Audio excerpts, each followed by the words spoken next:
दोस्तों, हिंदी फिल्म का एक मशहूर गाना है बेबी को बेस पसंद, और यही कहानी आम आदमी से खास बनने की कोशिश करने वाले राघव चड्ढा पर सेट हो गई। यहाँ फर्क सिर्फ इतना है कि बेबी को बेस नहीं बल्कि पीएम मोदी पसंद है, और यही वजह है कि राघव चड्ढा ना चाहते हुए भी अपनी बेबी यानी परिणीति चोपड़ा की पसंद की खातिर बीजेपी के पाले में चले गए।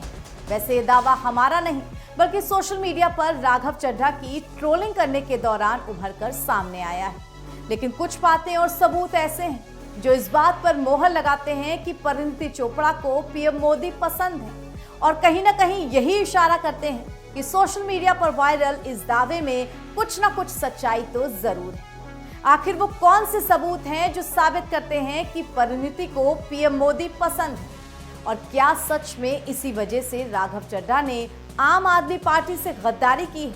ये सब हम आपको अपनी इस विशेष रिपोर्ट में विस्तार से बताने वाले हैं। नमस्कार, बहुत स्वागत आपका कंटाप न्यूज में। आपके साथ मैं हूं ऐश्वर्या।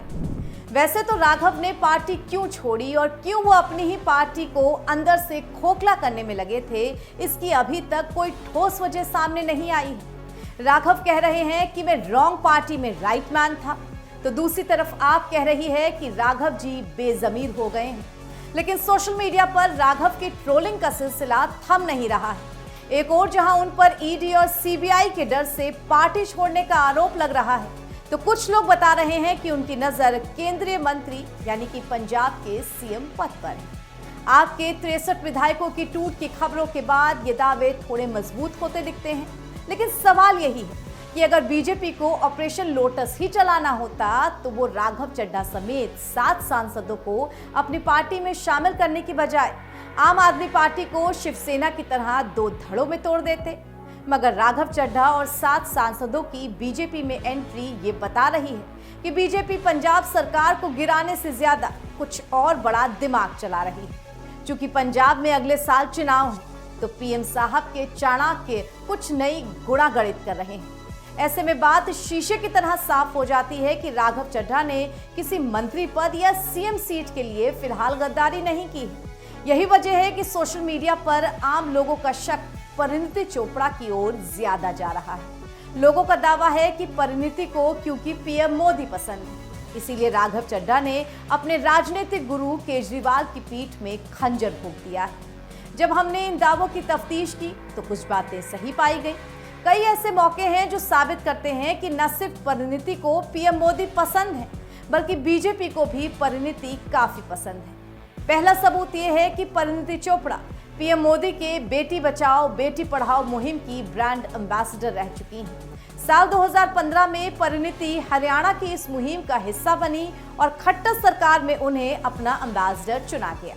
इस समय राघव और परिणीति की शादी या अफेयर की खबरें दूर दूर तक नहीं थी, लेकिन खट्टर सरकार का उन्हें चुनना साफ करता है कि परिणीति और बीजेपी के बीच एक आपसी पसंद का रिश्ता पहले से था। ये सिलसिला यही नहीं रुका। साल 2019 में परिणीति ने एक ऐसी फोटो शेयर की जो साबित करने के लिए काफी है कि बतौर राजनेता उन्हें केजरीवाल नहीं बल्कि मोदी पसंद है। 2019 में जब पीएम मोदी ने राष्ट्रीय सिनेमा संग्रहालय का उद्घाटन किया था, तब परिणीति चोपड़ा भी वहां मौजूद थी। उन्होंने पीएम मोदी से गर्मजोशी के साथ हाथ मिलाते हुए अपनी तस्वीर साझा की। इस वक्त उन्हें ट्रोल भी किया गया था, लेकिन उन्होंने स्पष्ट किया कि पीएम मोदी उनके प्रिय नेता हैं। बाद में परिणीति को राघव चड्ढा से प्यार हुआ और उन्होंने शादी भी की। दोनों हमेशा एक दूसरे को सपोर्ट करते नजर आए।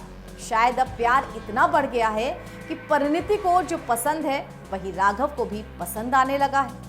सोशल मीडिया पर लोग यही दावा कर रहे हैं कि परिणीति की पसंद के आधार पर ही राघव ने केजरीवाल को धोखा दिया है। मगर राघव चड्ढा ये भूल रहे हैं कि जिस कद के नेता वो आप में थे, बीजेपी में शायद कभी ही बन पाएंगे। उन्हें लग रहा है कि बीजेपी के साथ मिलकर वो पंजाब जीत लेंगे, लेकिन ये टेढ़ी खीर साबित होगा। सिख समाज किसान बिल जैसे मुद्दों को लेकर बीजेपी से काफी खफा है। ऐसे में राघव की दाल गलना मुश्किल लग रहा है। राघव चड्ढा कोई जमीनी नेता नहीं बल्कि किताबी नेता है, जिन्हें केजरीवाल लंदन से लेकर के आए थे। आज उनकी लोकप्रियता का ग्राफ गिर रहा है। फॉलोअर्स की संख्या 12 लाख से कम हो गई है, जो उनकी जेन जी वाली छवि को मिट्टी में मिला रही है। और मुसीबतें यहीं खत्म नहीं होती। राघव चड्ढा के लिए अब आगे कुआं और पीछे खाई जैसी स्थिति बन गई। आम आदमी पार्टी ने अब आर पार की जंग का ऐलान कर दिया है।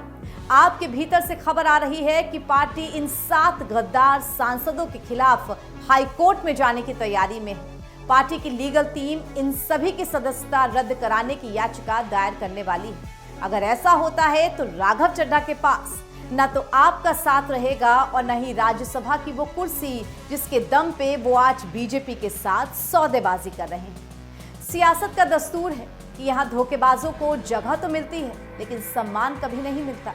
राघव चड्ढा ने जिस तेजी से अपना पाला बदला है उससे उनकी साख पर जो दाग लगा है उसे धोना नामुमकिन जैसा है। बीजेपी में वो एक इस्तेमाल किए गए मोहरे बनकर रह सकते हैं। आज परिणति की पसंद की खातिर उन्होंने अपना राजनीतिक घर तो जला लिया, लेकिन क्या बीजेपी की विशाल सेना में वो अपनी एक अलग पहचान बना पाएंगे या फिर वो उन नेताओं की फहरिस्त में शामिल हो जाएंगे जो सत्ता के लालच में अपनी जड़ें खो देते हैं। जनता की फैसला में राघव चड्ढा का फैसला होना अभी बाकी है और फिलहाल तो उनके लिए सांसदी बचाना ही सबसे बड़ी चुनौती है।